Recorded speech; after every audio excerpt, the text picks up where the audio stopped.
Toujours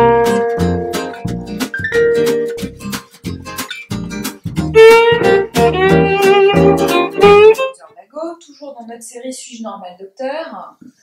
Qu'en est-il de la normalité et de la famille? Puisque c'est le premier cercle où, à mon sens, on peut ressentir des injonctions sociales tout petit.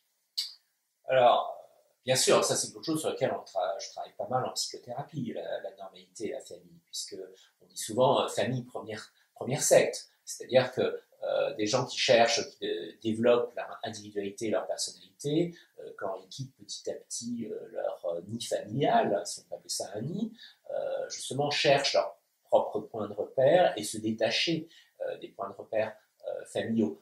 Je vois d'ailleurs, je peux faire une remarque à ce moment-là, c'est que souvent les parents ont beaucoup de mal à lâcher leurs enfants. Et je vois en fait un retard de maturité particulièrement chez les hommes. J'ai l'impression que les hommes actuellement, dans des centres urbains, comme Paris, encore une fois, sortent de l'adolescence vers 35 ans.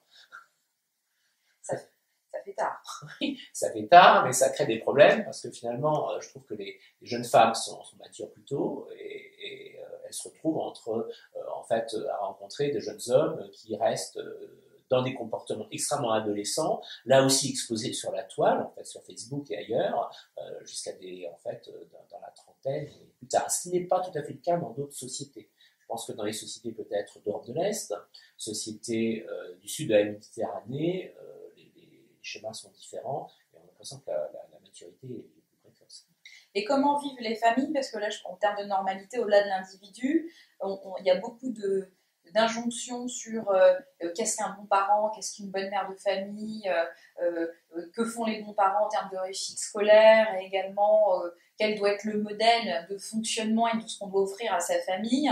Est-ce que ça, vous sentez une pression au niveau des parents par rapport à cette pseudo-normalité, sachant qu'il n'y a pas de diplôme de parentalité ni de famille Oui, la normalité, je pense que les schémas de normalité sont assez importants. Encore une fois, je parlais peut-être de classe sociale moyenne urbaine, mais je vois un exemple, par exemple, une patiente qui me disait « mais mon mari a assez bien réussi pour pouvoir offrir à notre fille toutes les études qu'elle veut ». Et par exemple, la référence était à un billet en Californie.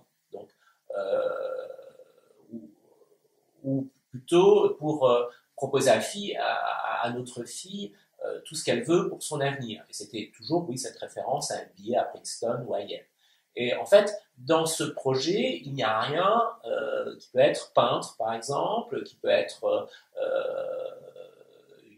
travailler dans la recherche, ou des choses comme ça. C'est uniquement un schéma de réussite, finalement assez pauvre, qui correspond à ce qu'on voit dans les pages saumon des quotidiens, c'est-à-dire une réussite financière de la superwoman financière ou créatrice d'entreprise. Je trouve que c'est aussi très pauvre. La normalité aussi, c'est quelque chose bien sûr qu'on voit dans les familles, par exemple dans la course-poursuite des familles pour éveiller leurs enfants. C'est-à-dire qu'est-ce qu'ils font pour les enfants au point de vue activité quand les enfants en fait ont des après-midi libres. Avec cette course-poursuite marathon de normalité, en fait, d'activité qu'ils proposent aux enfants, et aussi cette compétition entre les familles. C'est-à-dire que souvent, cette recherche de normalité, en fait, s'accompagne, dans mon expérience, d'une compétition, ou tout du moins d'une observation de ce que font les autres. Et ce qui fait que ça montre qu'on a du mal à dégager son propre modèle, ce qui montre un certain vide, finalement. Et je pense que, finalement, à force de rechercher la normalité, derrière la normalité, ils imaginent qu'il y a le bonheur. Et derrière ces images de bonheur assez pauvres, finalement, on y trouve le stress et l'angoisse. Donc finalement, dans cette recherche de normalité, il y a surtout un refus de l'échec. Alors que c'est peut-être aussi ce qui peut construire une vie et donner l'occasion de pouvoir rebondir sur des choses plus individuelles que collectives. Bien sûr, en fait, dans cette recherche de normalité, de réussite, il y a un refus de l'échec. Mais l'échec n'est pas compris. C'est-à-dire que moi, je dis souvent à mes patients, c'est si vous aviez refusé l'échec depuis le début, vous n'auriez pas appris à marcher. Quand on est petit, on se lève, on fait 2 pas, on tombe, on pleure, et 2 minutes après, on se remet à essayer de marcher, on retombe, etc. On ne réfléchit pas si on est ridicule, on réfléchit, on ne regarde pas ce que fait le voisin, et on ne connaît pas la notion d'échec, et néanmoins, on apprend, et on prend beaucoup d'initiatives et d'aventure. En fait, on va vers l'aventure.